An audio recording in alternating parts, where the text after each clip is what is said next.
नमस्कार।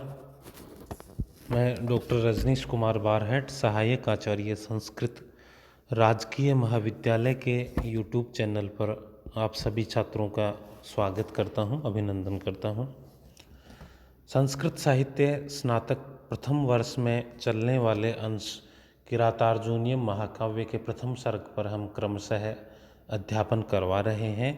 गत audio video ई व्याख्यानों में हमने महाकवि भारवी के विषय में संक्षिप्त जानकारी प्राप्त की, साथ ही हमने किरातार्जुनीयम महाकाव्य के विषय में भी संक्षिप्त जानकारी प्राप्त की।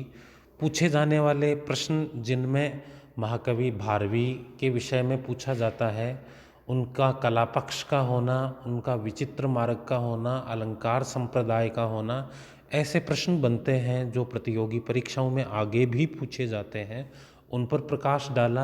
साथ ही किरातार्जुनीयम महाकाव्य का स्रोत क्या है, उसका अंगिरस, उसमें कितने सर्ग है, उसका कथानक कहाँ से लिया गया है और उसका नामकरण कैसे पड़ा, इन प्रश्नों पर भी प्रकाश डाला। उसके उपरांत हमने भारवी की काव्य शैली को समझा, जो बड़े प्रश्न में पूछा जाता है। उसके बाद हमने अर्थ गौरव और सुक्ति सौंदर्य के लिए भारवी प्रसिद्ध है, इस प्रश्न को भी स्पष्ट किया था। अब हम मूल पाठ्य की तरफ अग्रसर होते हुए हम कुछ जो महत्वपूर्ण व्याख्याएं हैं, उन व्याख्याओं का अध्ययन हम आज इस वीडियो में कर रहे हैं। तो सर्वप्रथम हम प्रसंग में लिखेंगे कि प्रस्तुत पद्य है महाकवि भारवी द्वारा विरचित किरातार्जुनीयम महाकाव्य के प्रथम सर्ग से उद्धृत है।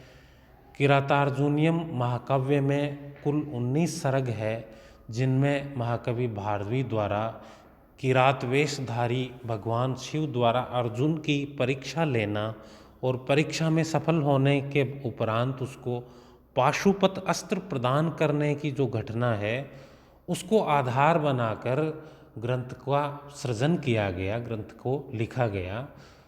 उसी ग्रंथ के प्रथम सर्ग से यह पद्य संकलित है। प्रथम सर्ग में युधिष्ठिर की राज व्यवस्था को जानने के लिए महाराज युधिष्ठिर है वो दुर्योधन की राज व्यवस्था को जानने के लिए एक गुप्तचर को वनेचर अर्थात ब्रह्मचारी वेश में भेजते हैं। वह गुप्तचर दुर्योधन की राज व्यवस्था जानने के बाद महाराज युधिष्ठिर के पास समीप आता है और सारी राज व्यवस्था का वर्णन करता है। यहीं से प्रथम सर्ग का आरंभ होता है और यही अंश हमारे जो संकलित है वो पाठ्यक्रम में है। प्रस्तुत पद्य में जो वनेचर है वो दुर्योधन की राज व्यवस्था का वर्णन करने से पूर्व महाराज युधिष्ठिर को गुप्तचरों द्वारा सत्य बात बताए जाने के विषय में प्रतिपादन करते हुए यह बात कहता है, जो हम इस श्लोक में पढ़ेंगे, इस पद्य में पढ़ेंगे। वाचन है, क्रियासु युक्तेर नृपचार चक्षुषो न वंचनीया प्रभवो अनुजीवी भी अतोरहसि क्षंतुम साधु साधु वा हितम मनोहारी च दुर्लभम वचः। क्रियासु कार्यों में, युक्त नियुक्त, नृप का अर्थ है राजा, चार चक्षुषो, चर एव चक्षु यानी विचरण करने वाले लोग ही जिसके चक्षु हो, कैसा राजा यानी गुप्तचर ही जिसके चक्षु हो, ऐसा राजा।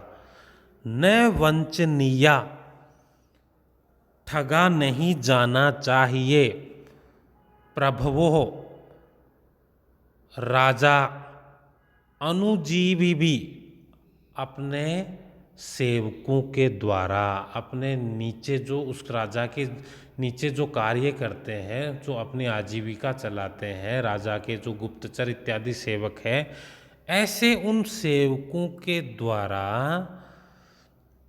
गुप्तचर ही जिसके नेत्र हो, ऐसे राजा को ठगा नहीं जाना चाहिए। अर्थात क्रियासु युक्ते, अनुजीवी भी अपने अपने कामों में लगे हुए सेवकों के द्वारा चार चक्षुषः नृपे न वंचनीय। गुप्तचर ही जिसके नेत्र है, ऐसे नृप यानी राजा को न वंचनीय, ठगना नहीं चाहिए। अर्थात सेवकों को चाहिए कि वो अपने राजा को मूर्ख नहीं बनाए, उसे झूठ या मिथ्या तथ्य प्रस्तुत नहीं करे, उसे किसी भी स्थिति में ठगे नहीं। तो एक श्रेष्ठ सेवक का यह दायित्व बनता है कि वह अपने स्वामी को जो यथोचित है वह बात, वह तथ्य प्रस्तुत करे, उनको मूर्ख अथवा ठगे नहीं। अतः हे राजा युधिष्ठिर, अर्हसि, योग्य हूँ, क्षंतुम, क्षमा करने के लिए, साधु असाधु साधु वा, अच्छी या बुरा जो भी मैं हूँ, जो भी मैं कहूँगा ना अब, उसके लिए आप मुझे क्षमा कर दें। क्योंकि सेवकों का परम दायित्व होता है कि वह अपने राजा को किसी भी स्थिति में ठगे नहीं, उसे मिथ्या या झूठ तथ्य प्रस्तुत नहीं करे। इसलिए मेरे द्वारा कही गई साधु या असाधु बात के लिए आप मुझे क्षमा करने योग्य है, अर्थात मैं क्षमार्थी हूँ, मैं क्षमा का भागी हूँ। हितम मनोहारी से दुर्लभम वच है, क्योंकि हित करने वाली बात और मनोहारी, मन को अच्छी लगने वाली बात दुर्लभम, दुर्लभ होती है। यानी जो दोनों कार्य करे, मन को भी अच्छी लगे और हित भी करे, तो ऐसी बात है वो बहुत दुर्लभ होती है। तो हो सकता है मैं जो अभी तथ्य, जो सत्य तथ्य प्रस्तुत करूं, वो आपको सुनने में अच्छे नहीं लगे, तो वो आपको सुनने में अच्छे नहीं लगे तो मन को अच्छे नहीं लगे, लेकिन वो हित करने वाले हैं क्योंकि वह बात सत्य है। तो हित करने वाली बात मेरे द्वारा आपको कही जाएगी, हो सकता है वो आपको मनोहारी नहीं लगे, क्योंकि हित करने वाली और मनोहारी लगने वाली ये दोनों स्थितियां होना बड़ी दुर्लभ बात है। यानी बहुत कम बात ऐसी होती है जो मन को भी अच्छी लगे और हित करने वाली भी हो।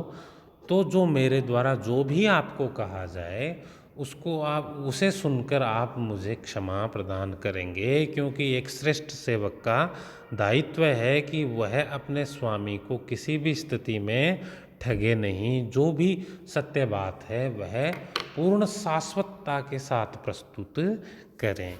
इस प्रकार इस श्लोक में महाकवि ने जो वनेचर के माध्यम से बड़ी ही मार्मिक बात है वो महाराज युधिष्ठिर के सम्मुख रखी है। अर्थांतरन्यास यहाँ अलंकार है, जहाँ सामान्य का विशेष से समर्थन होता है वहाँ अर्थांतरन्यास अलंकार होता है।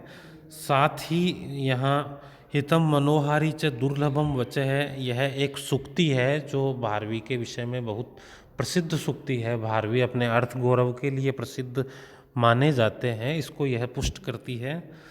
पद्य में वंशस्थ छंद है, वंशस्थ छंद के प्रत्येक वर्ण में, चरण में 12 वर्ण होते हैं। इस प्रकार कुल पूर्ण छंद में 48 वर्ण होते हैं।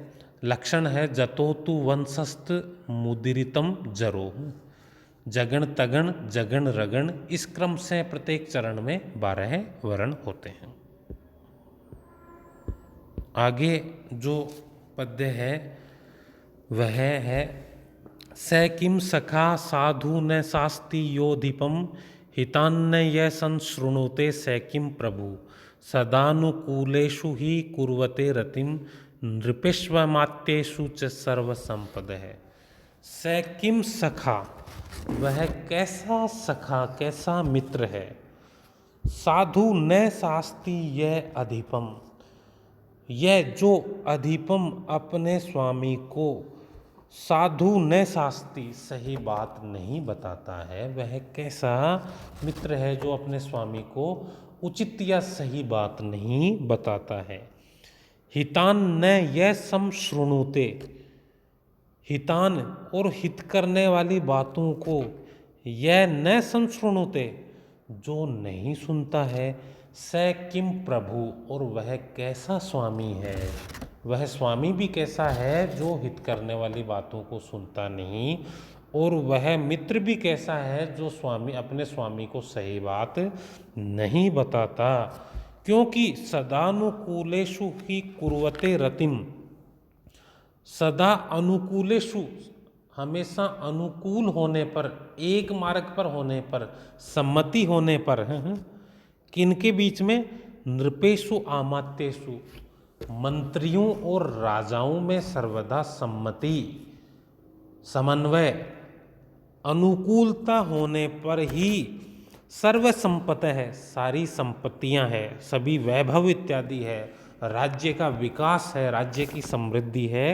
रतिम कुर्वते, रति करती है, अर्थात राजा लोग और मंत्री लोगों के आपस में बनने पर ही राज्य की समृद्धि आधारित रहती है। इसलिए एक श्रेष्ठ राजा को चाहिए कि वह अपने आमात्यों की बात को सुने, और अच्छे आमात्यों को भी चाहिए कि वह अपने राजा को, स्वामी को सदैव जो उचित, सत्य और श्रेष्ठ बात है वही मंत्रणा बताए। क्योंकि राजा और आमात्यों की अनुकूलता पर ही राज्य का विकास आधारित होता है और उसी राज्य की प्रगति होती है। यहाँ भी वंशस्थ छंद है जिसके प्रत्येक चरण में 12 वर्ण, लक्षण, जतोतु वंशस्थ मुदीरितम जरो, अर्थांतरन्यास अलंकार है जहाँ सामान्य का विशेष से समर्थन होता है, सामान्य व विशेष व तदन्येन समर्थ्यते।